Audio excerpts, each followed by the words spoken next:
যে এই 42টা লোকের কারণে আসলে আমার যে সঙ্গ, আমি যে চেষ্টা চালাই, শান্তি আসে না মাত্র 42টা লোকের কারণে।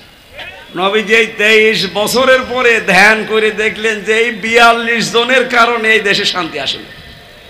যত অপকর্মের মূল হোতাই 42 জন। জীবনে কখনো তুমি মিথ্যা বলনি, তাই তো তোমায় পেতে কাঁদে ধরণী। তোমারই মতো নেতা পেলেও ফুটত সুখের গোলা চামেলি বকুল। আউযু বিল্লাহি মিনাশ শাইতানির রাজিম। বিসমিল্লাহির রহমানির রহিম।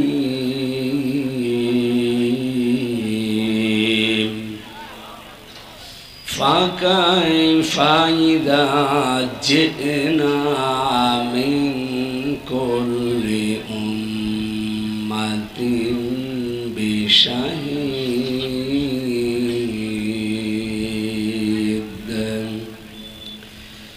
ওয়া জি'না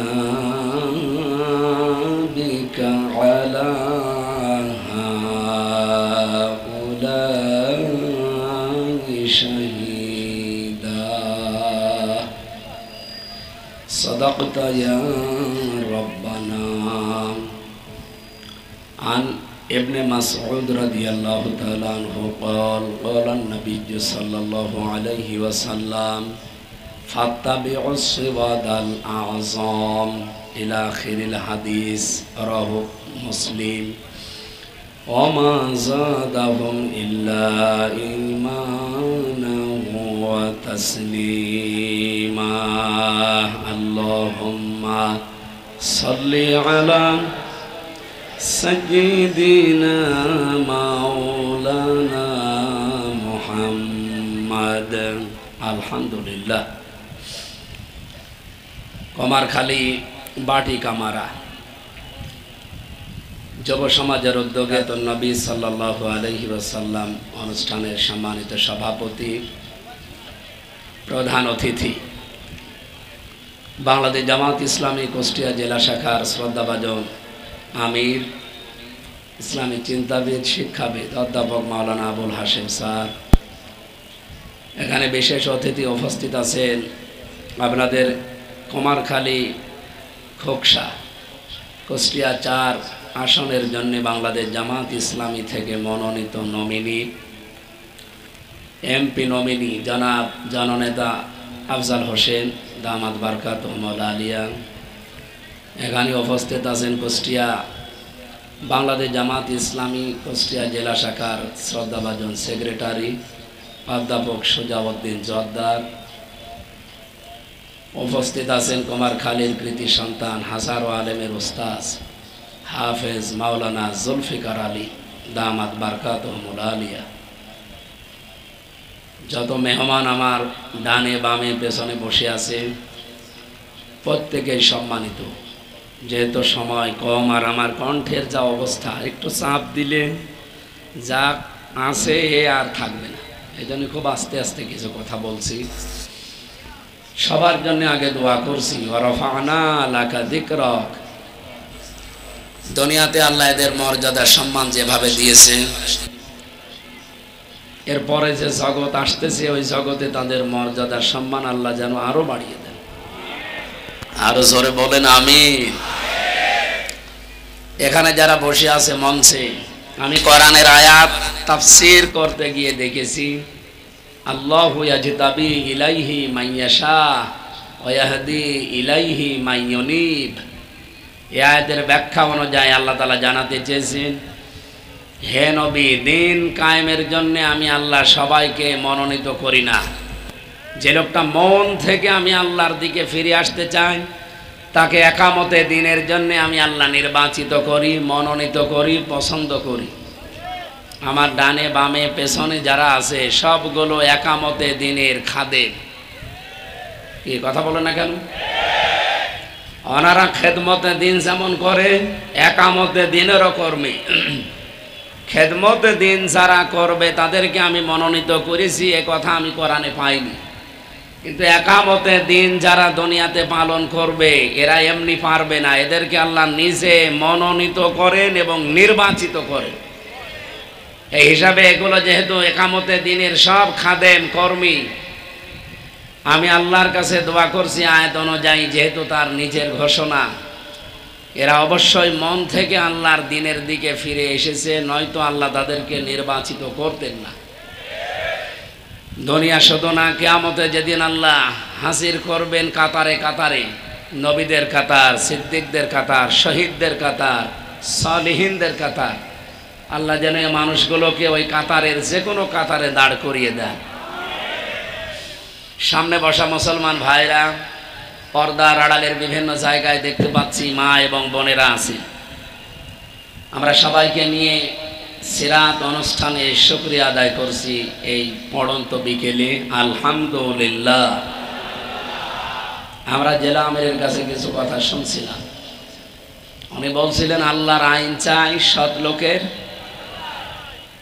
বিশ্বনবী এই যে 17 বছরে একটা দল বানিয়েছিলেন, একটা সংগঠন, হিলফুল ফুদুল, শান্তির সঙ্গ। 40 বছর পর্যন্ত একাধারে তিনি চেষ্টা চালিয়েছিলেন যে শান্তি দেওয়া যায় কিনা, কিন্তু কাঙ্ক্ষিত শান্তি তিনি দিতে পারেন। এই এদিকে তাকা, একাধারে 23টা বছর চেষ্টা চালিয়ে দেখলেন যে না, ফল জিরো, কিছুই হয়নি। এই একই মানুষ 40 বছরে কোরআনটা হাতে পেয়ে 63 বছর পর্যন্ত, এটাও 23, আগেরটাও 23, পরেরটাও কি, তার জীবনের যে কর্মকাণ্ড এই 23 কিন্তু। আর আগে যে 17 বছর পর্যন্ত উনি এরকম কোনো কাজে আঞ্জাম দিয়েছেন আমরা ওগুলো পাইনি। হ্যাঁ, ছোটখাটো কাজ তিনি করেছিলেন, কিন্তু 17 বছর থেকে সংগঠনের মাধ্যমে তৈরি ছিল। বলেন তো, এই যে প্রথম 23 বছরে তিনি কিন্তু চিন্তা করেছিলেন যে আমি এত চেষ্টা করি, এত দলের লোক ভেড়িয়েছি যুবকদেরকে, শান্তি আসে না কেন? উনি এই হেরা গুহায় যে ধ্যান করে বলে, আমরা বলি যে ধ্যান করেছিলেন, উনি কি চোখ বন্ধ করে বসেছিলেন পীর সাহেবের মতো?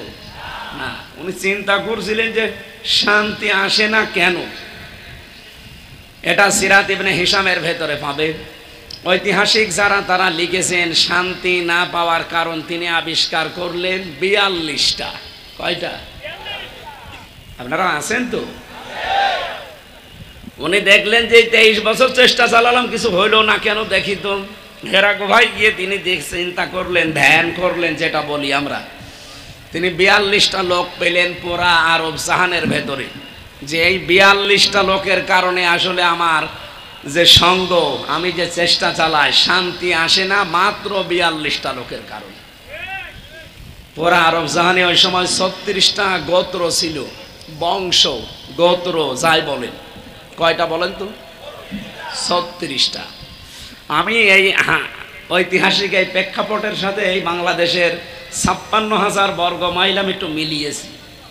একটু চিন্তা ভাবনা করে এই যে আজকের বিশ্ব যে বইটা আছে, এখান থেকে চিন্তা করলাম আমাদের দেশে তো 54 বছর হয়ে গেল, শান্তি আসে না কেন?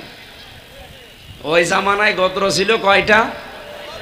গোত্র বলেন, বংশ বলেন, যা বললে বোঝেন আপনারা।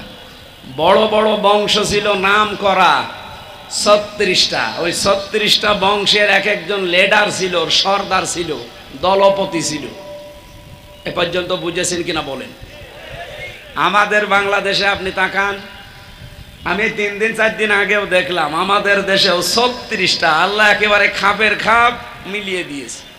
36টা বংশ আছে নাম করা, ছোটখাটো থাকতে পারে। আমি সেদিন লিখেছিলাম, আমার নিজেরটা দিয়েই শুরু করেছি, সর্দার বংশ, আমারটা সর্দার বংশ। এরপরে খান বংশ আছে, মণ্ডল আছে, বিশ্বাস আছে, হাওলাদার আছে, শেখদার আছে, এরপরে চাকলাদার আছে, মাতব্বর আছে। এরকম নেই? আমি সব নোট করেছি, 36টা পেয়েছি আমি। ছোটখাটো আরো থাকতে পারে, কিন্তু ইতিহাসের সাথে বাংলাদেশের 56,000 বর্গ মাইলের 630টা থানা, 64টা জেলা মিলে যাচ্ছে। 36টা মনে করেন এলাকা আছে নাম করা, জেলা না, 2-3 জেলা মিলে একটা এলাকা হতে পারে, 2-3 জেলা মিলে একজন নেতা, একজন অভিভাবক, একজন লিডার, একজন যাই বলেন দলপতি, এরা থাকতে পারে। আমাদের কুষ্টিয়া জেলাতে নাম করা মানুষ ছিল, জাতীয় ফিগার যারা ন্যাশনাল ফিগার বলা হয় 2 জন। ইনু সাহেবকে অন্তত চেনে মানুষ, শুধু আমাদের জেলার লোক না, বাংলাদেশ সহ বিশ্বের বিভিন্ন জায়গায় হাসানুল হক ইনু এই নামটা জানে সবাই। উনি একটা জাতীয় ফিগার, কথা বলে না কেন? আর একজন ছিল মাহবুবুল আলম হানিফ, এটাও ন্যাশনাল ফিগার। যদিও ওনারা বিশ্বে ওইভাবে না চিনলেও অন্তত বাংলাদেশের মানুষ চিনি। আমি ওখানে দেখলাম আরো 3টা জাতি ছিল, প্রতিষ্ঠিত জাতি পুরা আরব জাহানে। একটা ছিল ইহুদি, একটা নাসারা, আর একটা মুশরিক। আর একটা জাতি ছিল নিভু নিভু অবস্থায় হানিফ। হানিফ মানে হানিফ না, হানিফ একটা গোত্রের নাম, হানিফ, হানিফ গোত্র। ওই জামানায় 3 জন জাতীয় নেতা ছিল। 3টা যেহেতু বড় বড় জাতি ছিল, জাতির জাতীয় নেতা ছিল 3 জন। ইহুদিদের জাতীয় নেতার নাম ছিল মারহাব, খ্রিস্টানদের জাতীয় নেতার নাম ছিল মুখাইরে, মুশরিকদের জাতীয় নেতার নাম ছিল আবু জেহেল। আমি পুরা আরব জাহানের ভেতরে 3 জন জাতীয় নেত্রীর নাম পেয়েছি। একজন আবু জেহেলের স্ত্রী নাকেরা, আবু সুফিয়ানের স্ত্রী হিন্দা, আর আবু লাহাবের স্ত্রী উম্মে জামিল। 36, 3 আর 3 6, কত হয় বলেন বলেন? নবীজি 23 বছরের পরে ধ্যান করে দেখলেন যে এই 42 জনের কারণে এই দেশে শান্তি আসে। যত অপকর্মের মূল হোতা এই 42 জন। এই যে আমাদের দেশ থেকে দাদাদের দেশে অথবা মায়ানমারে অথবা আশপাশে যদি কোনো বর্ডার তো আর নেই, এই 2টাই আছে। এখানে চলে যায় এই দেশ থেকে দস্তা, তামা, সোনা, রূপা, আর ওখান থেকে আসে ডাল। তাও তো খাওয়া ডাল না, ফ্যান্সি ডাল। এরপরে বাবা, ইয়াবা, আরো যা আসে বলার মতো না। বলেন তো এগুলো পাচার করছে কি আবুল হাসেন স্যার, আফজাল স্যার? পাচার করছে ওই 42 জনের যে কেউ। আপনি খোঁজ খবর নিয়ে দেখেন, এর সাথে ডাইরেক্ট ইনডাইরেক্ট জড়িত ওই 42 জন। এর ভেতরে কক্সবাজার থেকে আরম্ভ করেন, কক্সবাজারের টেকনাফ থেকে শুরু করে তেতুলিয়া পর্যন্ত এই 1150 কিলোমিটার আমি হিসাব করে মিলালাম যে একেবারে 42 জনই। টেকনাফে বদি, আব্দুর রহমান বদি, ও তো বাবার ব্যবসা করে, ওই দেশ থেকে নিয়ে আসে আর এই দেশের এই 64 জেলায় সাপ্লাই দেয়। এরপরে চট্টগ্রামে একজন আছে, আমি নাম নিলাম না তার।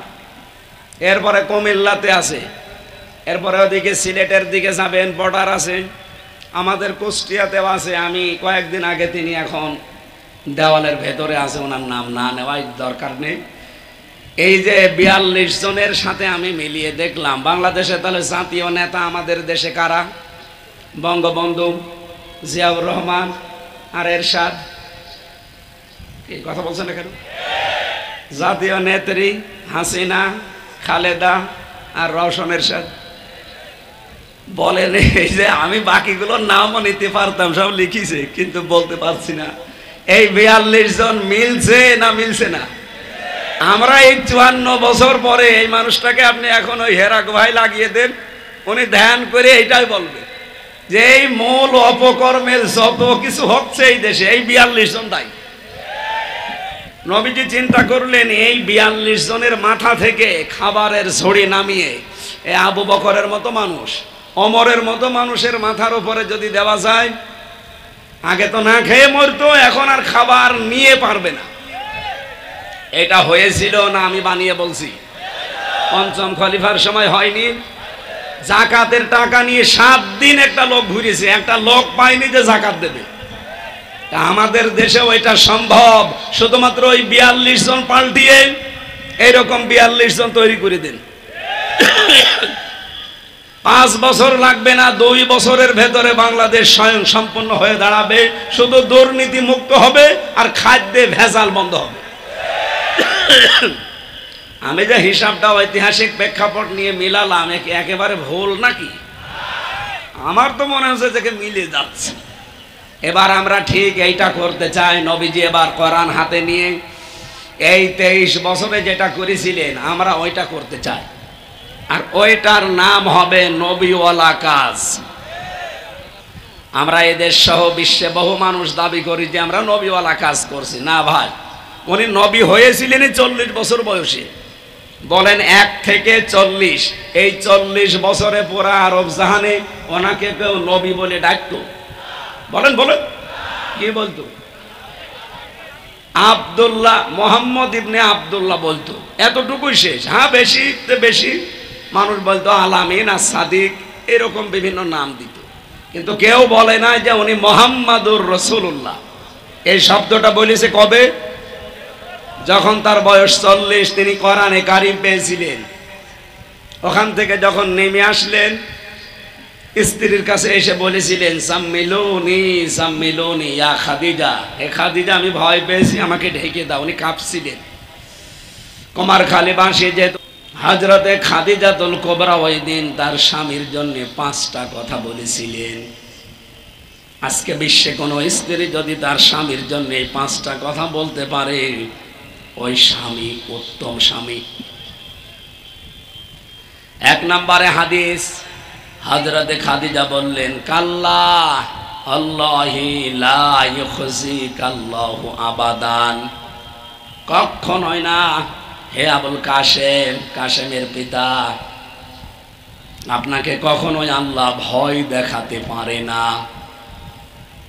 যেটা রেকর্ড হচ্ছে সারা পৃথিবী এখন যাচ্ছে, সবাইকে উদ্দেশ্য করে বলছি, হযরতে খাদিজা যে বাক্য বললেন, এতটুকু একটা বাক্য, আল্লাহি কাল্লা লা ইউখজিকাল্লাহু আবাদান, এতটুকু বাক্যের ভেতরে হযরতে খাদিজা আল্লাহর নাম বললেন 2 বার। কয়বার?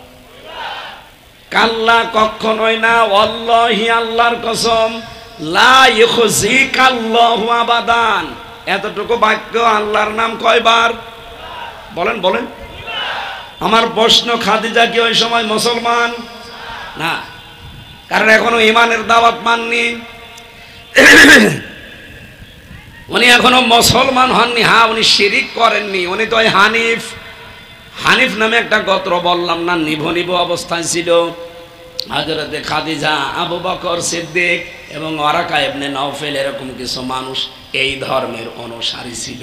তারা জীবনে শিরিক করতো না, কিন্তু তারা ঈমানও আনে নাই। খাদিজা এতটুকু বাক্যের ভেতরে ঈমান আনার আগে আল্লাহর নাম বলেন 2 বার। আর আমরা অনেক মুসলমান মা বোনদেরকে শুনি, ওরা কথা বলতে গেলে আল্লাহর নাম না, অন্য কিছুর নাম সামনে নিয়ে আসে। আমি ওই নামটা নিলাম না। আপনি খাদিজার এখান থেকে শিক্ষা নিতে পারেন না। স্বামীকে অভয় দিতে গিয়েও তিনি একটা বাক্যে 2 বার আল্লাহর নাম বললেন। এই হাদিসের ব্যাখ্যা, যে কোনো মানুষ যেন কথা বলতে গেলে আল্লাহর নাম বেশি বলে। আপনি সৌদি আরবে এই দেখবেন, কেউ কথা বললে আগে আল্লাহর নাম নিয়ে আরম্ভ করেন। কোন জায়গায় যদি জিজ্ঞাসা করেন কেমন আছেন, আমরা তো বলি ভালো আছি আলহামদুলিল্লাহ। ওরা ওই ভালো আছে আলহামদুলিল্লাহ কমপক্ষে 3 বার বলে। প্রশংসা যত বেশি হবে আপনার জীবনে, নিয়ামত আল্লাহ তত বেশি বৃদ্ধি করবে। আমার এই বাক্যের ভেতরে কয়েকটা শিক্ষা ছিল। আমার যেহেতু সময়, আমি আরেক জায়গায় যাব, সেই ফরিদপুর। শহীদ আব্দুল কাদের মোল্লা আফসোস করার জন্য একটা শব্দ ব্যবহার করলেন প্রথমে, ফাকাইফা ইযা জিনা মিন কুল্লি উম্মাতিন বিশাহিদ। আল্লাহ বলেন কেমন হবে। এদিকে তাকান, যেহেতু এখানে আলেম ওলামা আছে, এই শব্দটা নিয়ে আরো চিন্তা ভাবনা করবে। আল্লাহ বক্তব্য শুরু করার আগেই যে শব্দ দিয়েছেন, আমি বালাগাত মান থেকে পড়েছি, সবচাইতে আশ্চর্য শব্দ হচ্ছে এই কাইফা। কোরআন শরীফের ভেতরে যেখানে আপনি কাইফা দেখবেন, দাঁড়িয়ে যাবেন, থমকে চিন্তা করবেন যে এখানে এমন একটা শব্দ আল্লাহ ব্যবহার করলেন, কাইফা, মানে আল্লাহও বিশ্বাস করতে চায় না। পড়া কোরআনের ভেতরে প্রায় 27 জায়গার উপরে আমি পেয়েছি। এখানে আমি কয়েকটা লিখেছি। সূরা নিসার 21 নম্বর আয়াতে পাবেন ওয়া কাইফা তাখুযুনাহু ওয়া ক্বাদ আফদা বা'দুকুম ইলা বা'দিন ইলা আখির আয়া। কাইফা তাকফুরুনা বিল্লাহি ওয়া কুনতুম আমওয়াতান। সূরা বাকারা 28 নম্বর আয়াতের প্রথম অংশে আছে। সূরা মায়েদার 81 নম্বরে আছে ওয়া কাইফা খাফু মা আশরাকতুম। এরকম প্রায় 26 থেকে 27 জায়গায় আছে এই শব্দ দিয়ে আয়াত। মানে কাইফা শব্দ কোন আয়াতের আগে যদি ব্যবহার করা হয়, মুফাসসিরিন ইকরাম বলেন যে শব্দটা আল্লাহও বিশ্বাস করতে চান না, মানে আল্লাহরও বিশ্বাস হয় না যে এটা হতে পারে। আল্লাহ এই যে কাইফা তাকফুরুনা বিল্লাহি ওয়া কুনতুম আমওয়াতান দিয়েছেন, যে মানুষ আমার সাথে কুফরি করে, আমার সাথে নাফরমানি করে, কি করে করে, অথচ তারা মৃত ছিল। হালাতা আলাল ইনসানি হিনুম মিনাদ দাহরি লাম ইয়াকুন শাইআম মাযকুরা। এ পৃথিবীতে আসার আগে উল্লেখ করব এমন কোন জিনিস তুমি ছিলে না।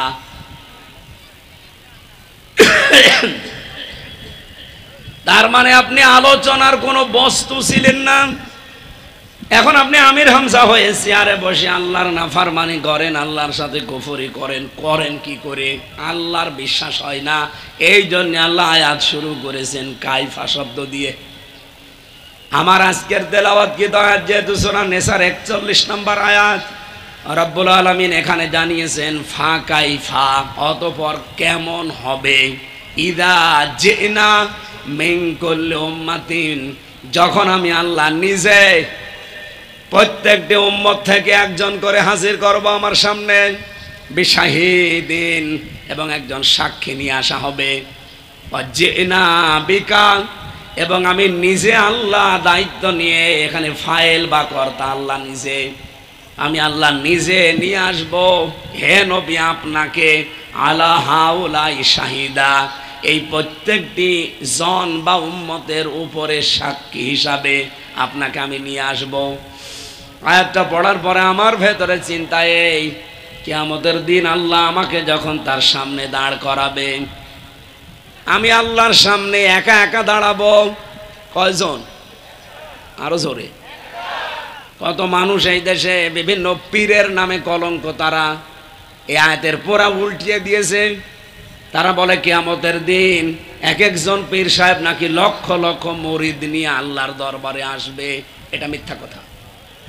অকুল্লুহুম আতিহি ইয়াউমাল কিয়ামাতি ফারদা, কিয়ামতের দিন প্রতিটি মানুষ আল্লাহর সামনে দাঁড়াবে। কয়জন করি? আরো জোরে বলেন। সুতরাং কারো উপরে ভরসা করে লাভ আছে? আমার বাবা বাঁচাবে, আমার পীর সাহেব বাঁচাবে, এটা মিথ্যা কথা। আপনাকে দাঁড়ানো লাগবে আল্লাহর সামনে স্রেফ একা। বলেন বলেন। হ্যাঁ, সাক্ষী একজন আসবে। এখানে আল্লাহ তিনটা ক্যাটাগরি দিয়েছেন বিচারের। প্রথমে আল্লাহ আপনাকে একাই ডাকবে, কেউ থাকবে না। দ্বিতীয় বিচারের স্টেপে আল্লাহ আপনাকে আর এবার একা ডাকবে না। রব্বুল আলামিন বলেন ইয়াউমা নাদউ কুল্লা উনাসিম বিইমামিহিম, এবার যে বিচার ব্যবস্থা করব, এবার আপনাকে ডাকা হবে আপনার নেতার সাথে। কার সাথে? ইমাম বা নেতার সাথে। দুনিয়াতে যারা আদর্শ মেনে চলতেন, এই লোকটা আপনার সামনে এসে দাঁড়াবে। এখানে যেহেতু সরাসরি নবীজির নামই উল্লেখ করা আছে, জিনা বিকা, আমি আল্লাহ আপনাকে হাজির করব। আমার প্রশ্ন হচ্ছে, এই 2025 সালে রাসূলুল্লাহ আমাদের কাছে আছেন? বলেন বলেন। তাহলে আমাদের পক্ষে সাক্ষী বা বিপক্ষে সাক্ষী দেবে কে? নবীজি এখন নেই, কিন্তু নবীর নায়েবরা আছে, উত্তরাধিকারী আলেম ওলামা। যে জামানায় যারা বাস করছেন, এই জামানায় যারা আলেম থাকবে, হক্কানি আলেম, এই আলেমরা কিয়ামতের দিন আল্লাহর সামনে দাঁড়িয়ে আপনার পক্ষে অথবা বিপক্ষে সাক্ষী দেবে। আমাদের দেশে তো একটা ভেজাল কথা আছে, যে সেই বলে আমি হক্কানি। হক্কানি হওয়ার জন্য তিনটা শর্ত মানা লাগে। কয়টা? এক নম্বরে আল্লাহর কালাম নিয়ে চিন্তা ভাবনা করা লাগে। দুই নম্বরে আল্লাহর কালামকে এই জমিনে কায়েম করার জন্য চেষ্টা করা লাগে। তিন নম্বরে নিষিদ্ধ কাজকর্ম থেকে সর্বাত্মক বেঁচে থাকার চেষ্টা করা লাগে। এই তিনটা গুণের আলেম বাংলাদেশে কম না বেশি? বলেন বলেন। হক্কানি আলেম বলে যারা দাবি করে এই তিনটা গুণ পাওয়া লাগবে আগে, তারপরে সে হক্কানি আলেম। ইমাম ইবনে তাইমিয়া রহমাতুল্লাহ আলাইহি বলেন হক্কানি আলেম পাওয়া যায় পৃথিবীতে তিন জায়গায়। কোথায়? দরবারে, আস্তানায়। কোথায়? এক নম্বরে হক্কানি আলেম পাওয়া যায় মাটির নিচে। কোথায়? ইমাম আবু হানিফা হক্কানি আলেম ছিলেন না? কোথায় পাওয়া যাবে? মাটির নিচে। দুই নম্বরে হক্কানি আলেম পাওয়া যায় জালেমের জেলখানায়। কি কথা বলেন না কেন? আমি এটা বানাচ্ছি। তিন নম্বরে হক্কানি আলেম পাওয়া যায় জিহাদের ময়দানে। জিহাদের ময়দান মানে শুধুমাত্র তরবারি নিয়ে আর বোম নিয়ে ছুটে চলা না, ইসলামকে সর্বোচ্চ জায়গায় পৌঁছিয়ে দেওয়ার জন্য প্রাণান্তকার যে চেষ্টা করা হয় ওইটার নাম জিহাদ। ওইটা করার জন্য যে যেই ময়দানে কাজ করছে ওইটা জিহাদের ময়দান। এবার এই যে আমরা নাম শুনছি যে ভোট যুদ্ধ, শুধু ভোট না, ভোট কি বলেন না কেন? আমরা কি বদরের যুদ্ধ দেখেছি? দেখি নাই। এবার সামনে দেখবেন বদরের যুদ্ধ করার সময় আমরা ইতিহাসে পড়েছি বাবার বিরুদ্ধে সন্তান অস্ত্র নিয়ে দাঁড়িয়েছে, স্বামীর বিরুদ্ধে স্ত্রী দাঁড়িয়েছে। এই কথা বলেন না কেন? এবারও ভোট যুদ্ধে, যেহেতু বদর দেখেননি, দেখবেন এবার ভোট যুদ্ধে বাংলাদেশে ইসলাম থাকবে না যাবে এই চিন্তা ভাবনা আসতেছে। সুতরাং এবারও দেখবেন অনেক সন্তান তার বাবার বিরুদ্ধে দাঁড়িয়ে গেছে, অনেক স্ত্রী তার স্বামীর বিরুদ্ধে দাঁড়িয়ে গেছে। এই কথা বলেন না কেন?